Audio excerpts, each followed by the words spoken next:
O ministro do STF, Gilmar Mendes, anulou todos os atos processuais do ex-juiz Sérgio Moro contra o ex-ministro José Dirceu no âmbito da Operação Lava Jato. Gilmar Mendes atendeu a um pedido da defesa do político e estendeu a Dirceu os efeitos da decisão do STF e considerou Sérgio Moro suspeito para atuar em processos contra o presidente Luiz Inácio Lula da Silva. Vamos entender isso daí. Vamos esmiuçar isso aqui, vamos destrinchar para ficar bem claro para vocês terem argumentos quando algum bolsonarista vier falar que o Lula é um descondenado. José Dirceu foi condenado a 23 anos por corrupção passiva, que seria receber dinheiro, organização criminosa, que seria se associar a outros políticos para cometer os crimes, e lavagem de dinheiro, que seria para ocultar a origem criminosa desse dinheiro. O Gilmar Mendes, analisando o que havia acontecido, analisando os autos do processo, ele chegou à conclusão de que havia um plano, e o plano era condenar José Dirceu para se poder chegar ao Lula. Uma das coisas muito interessantes desse processo é que José Dirceu foi condenado por receber propina. E o empresário envolvido foi liberado, porque não havia provas de que ele havia pago propina. Quer dizer, está comprovado de que recebeu a propina, e o empresário não está comprovado de que ele deu a propina. Totalmente incoerente. Quando da suspensão de Sérgio Moro, abriu brecha para que tanto as pessoas inocentes, que não estavam envolvidas com a corrupção da Petrobras, que existiu sim, pudessem pedir a anulação das suas respectivas penas e condenações. O fato é que também muitos culpados vão se beneficiar disso. Tudo isso porque o juiz Sérgio Moro e Dallagnol, que hoje se mostram radicais de extrema direita, e para nós é claro o posicionamento político deles, eles batiam no peito e estavam buscando justiça. Com o seu projeto de poder, o seu projeto político para pegar o Lula, eles foram condenando gente inocente até o Lula, e isso só ficou claro graças ao vazamento das conversas entre eles. Que eu vou citar para vocês uma que talvez vocês não saibam.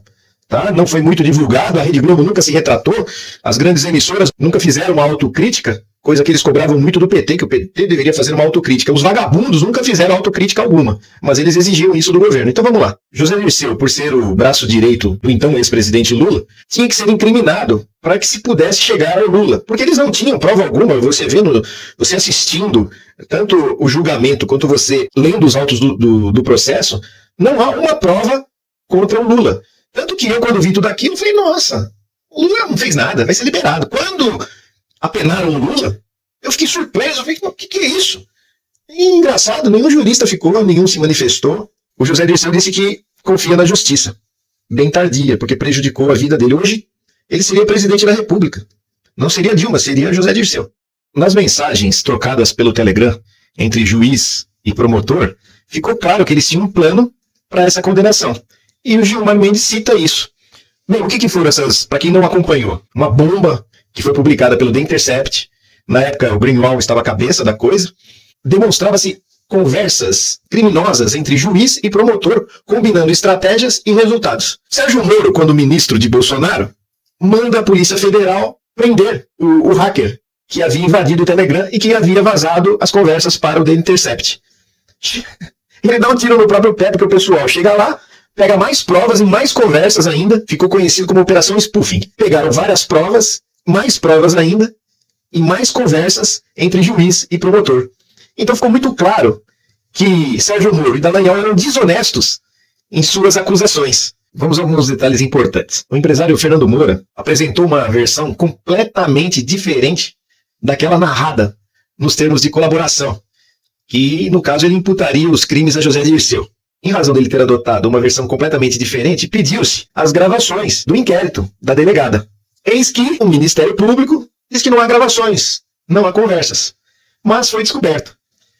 A delegada Érica, vou ler aqui para vocês. Como expõe Érica, ela entendeu o que era pedido nosso e lavrou o termo de depoimento como se tivesse ouvido o cara, com o escrivão e tudo, quando não ouviu nada. Dá no mínimo uma falsidade. A delegada armou e colocou na boca do sujeito coisas que ele não havia falado. Era um acordo de colaboração falso. Eles falsificavam documentos. E ao ver isso, o que o Dallagnol fez? O que o Ministério Público fez? Dallagnol se preocupou em proteger a delegada. Se o colaborador e a defesa revelarem como foi o procedimento, a Érica pode sair muito queimada nessa. Pode dar falsidade contra ela. Isso me preocupa.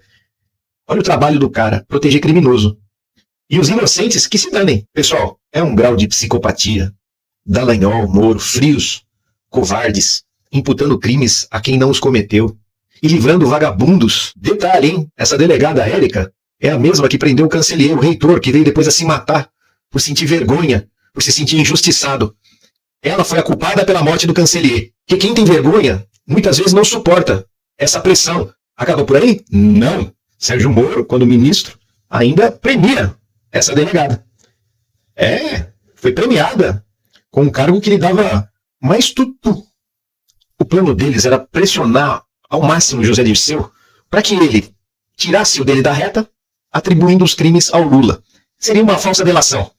Acontece que José Dirceu foi guerrilheiro, José Dirceu é honesto, José Dirceu é uma pessoa de caráter, como poucos, forte, não se deixou levar por isso. Mas eles chegaram até a ameaçar prender a filha do José Dirceu para pressioná-lo. Mas o José Dirceu não caiu nessa. Eles não tinham prova alguma contra a filha do José Dirceu. Ela não tinha nada a ver com nada.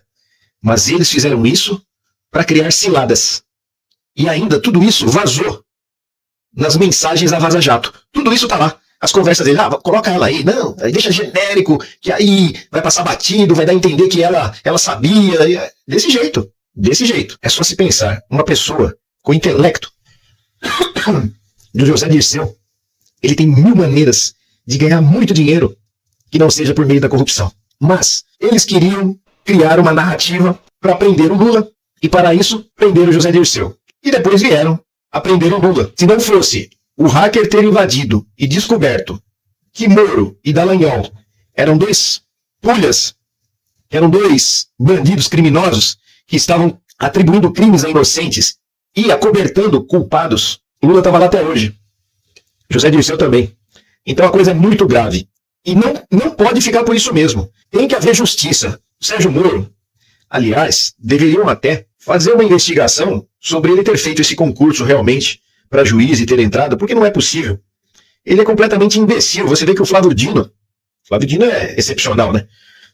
Mas o Flávio Dino o destruiu, mostrou que ele não sabe nada de direito. A gente acompanha Sérgio Moro no Senado, ele não tem noção de nada, sobre nada. Ele é completamente alijado de qualquer capacidade mental. Ele não tem um raciocínio. Ele é um malandro. Ele é um cara que armou. Mas ele não tem. Você vê que ele não tem preparo algum. Ele não conhece de direito. Ele dá cada escorregada na casca de banana. E o pessoal lá no Senado fica sambando em cima das coisas que ele fala. Eu sinto vergonha alheia. Porque eu não sou um profissional do direito, mas a gente vê que o que ele está falando, muitas vezes sobre o direito, em linguagem popular, é abobrinha. Ele não sabe nada. Você percebe quando o jurista tem noção do que está falando. Você tem essa noção. O Flávio Dino é um deles. Gilmar Mendes é um deles. E como o Gilmar Mendes disse, eles são ladrões de galinha mesmo, mal preparados. Por isso que o Gilmar Mendes falou para o Sérgio Moro que havia uma biblioteca muito boa no Senado e que ele deveria aproveitá-la. Quer dizer, chamou ele de ignorante, de inculto. A Lava Jato foi a maior farsa jurídica do nosso país. E o impeachment da Dilma foi outra farsa jurídico-parlamentar. Não havia crime, eles inventaram um crime e tiraram a presidente de lá. O nosso país precisa voltar aos eixos. São várias tentativas de golpe contra Dilma, depois Bolsonaro, prenderam Lula, também foi um golpe. Então vamos ver agora como é que vai ser o tratamento para um verdadeiro golpista, um verdadeiro bandido. Em nota, a defesa afirmou que José Dirceu recebeu com tranquilidade a decisão e sempre confiou na justiça. O ex-juiz Sérgio Moro e o ex-procurador Dallagnol criticaram a anulação das condenações em uma rede social. Para Gilmar Mendes, há indícios de que Moro atuou contra o Dirceu para chegar a Lula.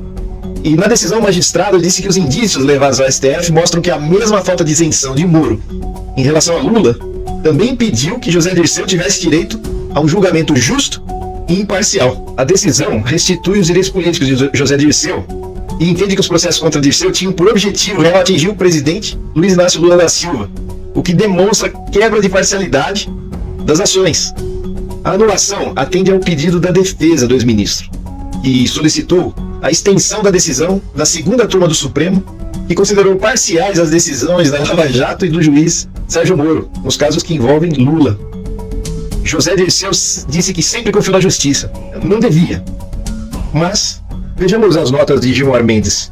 Os elementos concretos demonstram que a confraria formada pelo ex-juiz Sérgio Moro e os procuradores de Curitiba encarava a condenação de Dirceu como objetivo a ser alcançado para alicerçar as denúncias que, em seguida, seriam oferecidas contra Luiz Inácio Lula da Silva, diz Gilmar Mendes. Para o ministro, a anulação dos atos se justifica diante de indicativos de que juízes e procuradores ajustaram estratégias contra esses réus, tendo a condenação de um deles como alicerce da denúncia oferecida contra o outro.